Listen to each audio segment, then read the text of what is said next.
Hi everyone, thank you for joining today in this breakout session for public sector procurement leaders. I'm Tom Slay, I'm the head of Amazon Business Public Sector in the UK, and I'm based out of London. We appreciate you joining today to hear about how digital procurement solutions can help you meet your goals. Now, whether you are a current or new to Amazon Business customer, the goal of this session is to talk about the ways we can all use digital purchasing technology to simplify buying for our organizations.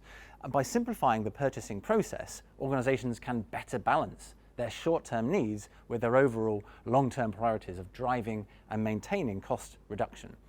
So here we are in 2021, and I've got no doubt that the buying experience for your organization looks very different than it did even 2 years ago. Purchasing teams are finding innovative ways to meet today's sourcing demands and also to try and make business purchasing easier for everybody in the organization. Now, here at Amazon Business, we did a Forrester study in June 2020 with 268 European procurement decision makers responsible for driving digital transformation in their organizations. Now, talking to them, we found that online procurement solutions enable procurement teams to increase supply chain visibility, improve customer experience, streamline supplier management, and improve decision-making throughout the procurement lifecycle.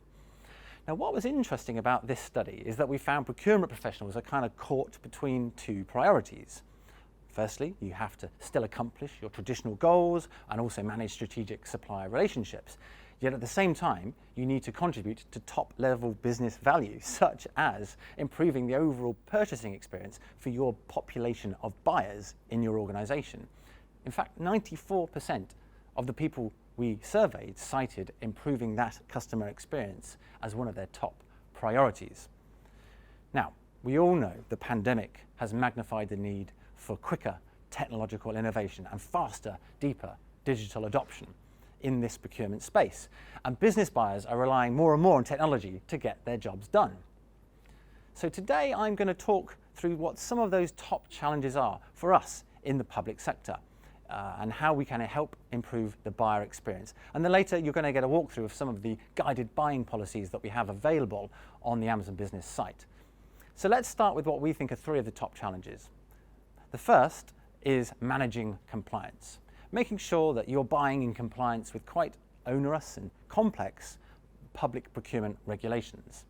The second, value for money. If you're spending public money, you know full well you have to not only get value for money, but you have to be able to demonstrate that you did so.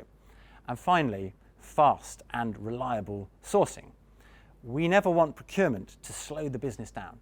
Instead, we want to enable speed and agility for our users. Now, sourcing speed is all about empowering your users to find and get what they need quickly without having to wade through lines and lines of approval processes and bureaucracy. So let's look at them in a bit more detail. Compliance. In the UK, Amazon Business is a supplier in a public sector procurement framework, which is issued by the group procurement organisation YPO. Now, we have many customers using the framework to allow them to benefit from Amazon Business's features and tools and huge selection and great prices, whilst also being in compliance with UK procurement regulations. We know from talking to them that that provides them with a great deal of reassurance that their buying population are helping them to stay in compliance with the regs. Let's visit value for money now. When you're spending public money, it's important that you achieve value for money and you demonstrate you've done so. Proactive cost optimization really supports long-term growth by lowering the total cost of purchasing. So how can you use technology in your procurement process to lower that cost? Well, let me give you an example. You can find single unit discounts on Amazon Business with business-only prices across the store. And many of you, I'm sure, are already familiar with Amazon Day instant discounts, which is a great way to capture additional savings. And let's talk about visibility, which is also part of helping to achieve value for money. Having better data on your spending patterns helps you achieve and identify issues at the individual or departmental level within your organization.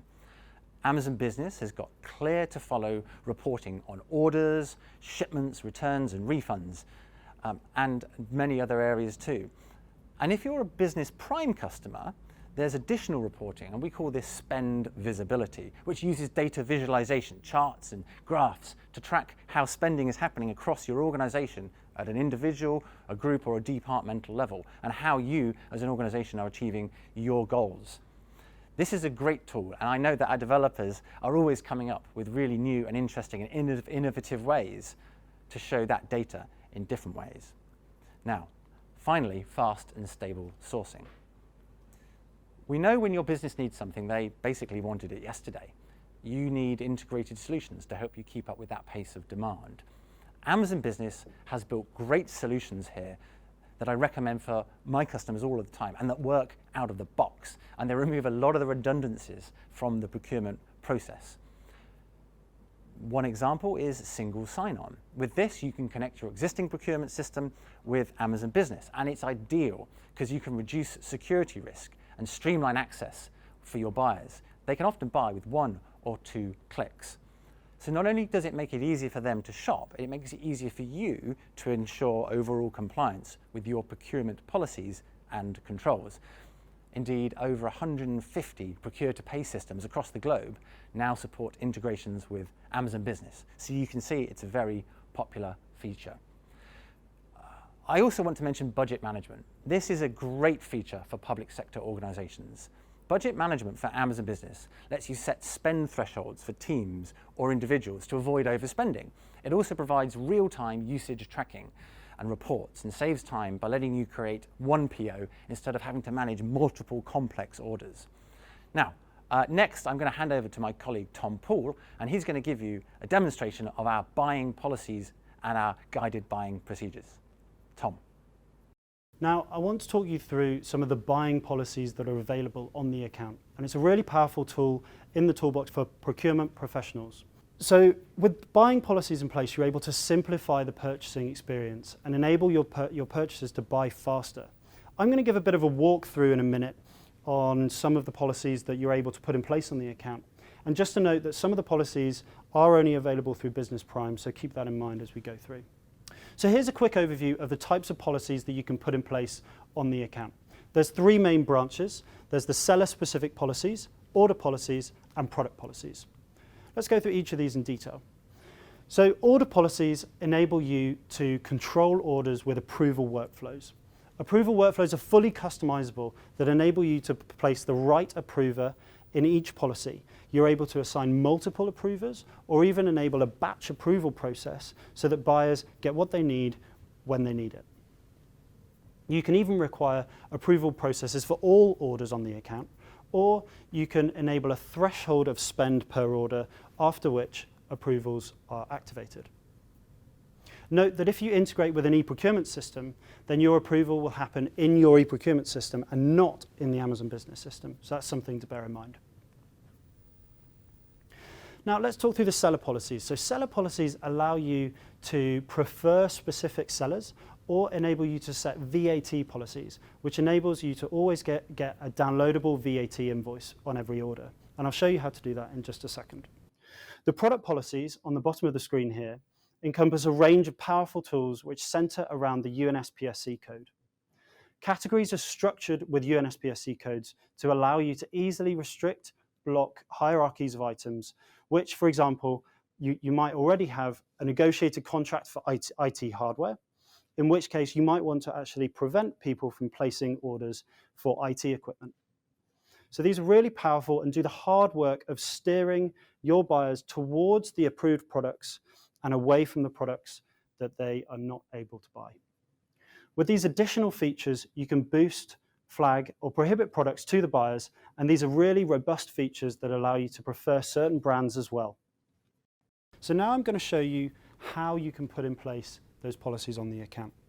And it starts from the business settings page, which is the main administration page where you can do all of the administrative actions on the account.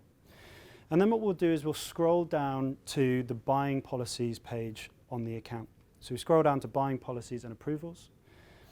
And then the first thing you'll see here are those 3 branches, the seller policies, the order policies, and the product policies in place. And what I'm going to show you first is we're going to put in place one policy from each of these 3 branches and just show you what that looks like. So first of all, what I want to do is I want to block items that come without a downloadable VAT invoice. So some third-party sellers on the account only provide invoices on request. So this policy, what it enables you to do is to block those sellers to enable you to always get a downloadable VAT invoice. So the fields on here are already pre-filled with some suggestions, and I quite like these, so I'm going to leave them as they are, and I'm going to hit save in the top right-hand corner, which is going to immediately put this policy in place on the account. Great. And we'll see now that this policy is immediately in place. I can see that it's appeared in the policies page, and I can edit this policy by clicking into it or by going to the actions bar on the right-hand side and clicking edit. So let's have a look at what's actually happened now I've put that policy in place. So let's pretend that I'm a teacher in a school, and maybe I want to buy some stickers for the children. So if I search for some stickers, you'll see that the selection comes up with all the stickers that are available on the business account. And you can see there's a wide selection, but if I scroll down here, on the left-hand side, you'll see that there's a filter pane that says include blocked items. And if I tick that, then what you'll see is that the items which have been blocked because they don't come with a downloadable VAT invoice have actually been removed, but I can see them here now. So let's see what happens when I actually click onto one of these items. I should also say that on each of these blocked items, you actually see the organisation blocked logo. So it's obvious which ones have been removed from those initial search results. So when we click onto the item detail page, we can see that across the top of the page, you've got a big red banner that says why the item has been blocked. And you can also see that the add to basket button has been grayed out. Well, it's actually been removed on this page. So nice and easy, nice and simple, and it really gives you signposts that tell you what's going on in the business account. So let's now go back to the buying policies, which I can actually get to via this quick link rather than going back through the business settings page. So if I go back to the buying policies page, I'm again back at this page with that policy that we've just set up. So now I'm going to add a new policy, and this time I'm going to put in place one of the order policies. So let's pretend this time that I'm actually working in a pharmaceutical organisation, and in that organisation there's lots of departments, and in each one of those departments you might have a cost centre and a budget owner. So maybe what I want to do is I want to put in place an approval workflow for each of those cost centres throughout that organisation. So what I'm going to do is I'm going to choose to put in place a policy based on the business order information. And what that will do is it will give me options then in terms of how I want to customise and define those criteria on which I'm putting in place this approval policy. So first of all, we're going to enter a policy name. I'm going to, again, let's pretend I'm in the engineering department. So I'm going to type in the policy name, which is just engineering department. And then what I'm going to do is I'm going to take the note that I want to add for the buyers here. So this is what the buyers are going to see when they come across this policy. Orders within this cost centre need a budget approval. So then if you keep scrolling down the page, you can see the criteria on which you're able to build these policies. And what I'm going to do is I've already preloaded cost centres into this page, and there's 101 here. So let's pretend that cost centre number 1 refers to the engineering department. So if I click cost centre 1, that then means that there's going to be this approval workflow, which is going to be activated when people choose cost centre number 1 in the checkout page on the account. And then I'm going to put in who is going to be the approver when that happens. So in this case, it's going to be the engineering team lead here. And then I'm done. I've configured and built this policy. I hit save, and then again, it'll appear and it will be immediately visible in the account. So again, I can edit this by going into the account and clicking on the policy or in the actions button. But I'm going to jump straight in. I'm going to go build a third policy here. So in this time, we're going to look at product policies. And what I'm going to do is I'm going to talk about restricting product categories. So this time, let's pretend that I work in an office, and maybe throughout the pandemic, the organisation has given us the ability to work from home. And in that working from home, maybe we're able to buy things to tool us up to be able to do that effectively. So in this case, maybe there's a preferred supplier list which people can go to buy those items. But if people want to buy things on Amazon, maybe you want to enable that. So what I want to do here is I'm going to put a restriction in place over the top of office furniture, which means that people can still buy that item, but really there's that preferred supplier list that I want them to look at first. So this is going to provide them that warning within the business account that ensures that they know what's going on and that they're able to see this policy when they're buying. So again, we've given this policy a name, and then here's a description or a message for the buyers that I prepared earlier. So office furniture should be purchased by contacting procurement. You may still purchase this item, but it will be routed to procurement for approval first. So that's great, that's clear, that's going to give the buyers the message that they need that's going to help them understand what's going on. Then what I'm going to do is I'm going to put in place the category on which this policy applies. So I typed in furniture and furnishings, and I can see that this is based on the UNSPSC code hierarchy. So you can see that these policies are now all in place just by ticking that one box there, and you can see a few of the types of items that appear underneath this policy. So really simple and easy to choose the categories, and so far to give that buyer the description that they'll see when they land on the page. Then again, I'm going to choose the senior procurement manager as the person who's actually going to approve these orders when an item gets placed for order in this category. So I've now saved that, and now what we've got is all three policies here. And what we're going to do next is we're going to see what happens when we search for an item which refers to both the office furniture policy and the engineering department policy. So let's pretend I'm going to search for a chair because I want to tool myself up to work from home. And I can see some of the selection available here, and maybe I want one with lumbar support. So maybe this one on the right-hand side looks good. And I can see there that that policy is in place, and I can see the restriction. In the search results, you can also see that those items come up with organisation-restricted identifications. So let's go back onto that page, and you'll see, again, there's that message very clear for buyers. They can see exactly why this item is restricted, but crucially, they are still able to add this item to the basket and order this item should they need to. So let's do that and proceed to the checkout, and then we'll see what happens in checkout if we want to then buy within that cost center for that policy that we set up first. So just before we jump into the checkout, you'll see that whilst we're in the basket, there's also a warning note on this item that again repeats the warning that was on the item detail page. So again, at every step in this process, you can see the warnings so the buyer knows that this item is restricted, but they can buy it should they wish to, or should they need to. So we've chosen the group in which we're going to purchase, and then in the checkout page here, we choose that cost center. So because we've selected cost center 1, that's going to activate that order policy that we put in place earlier.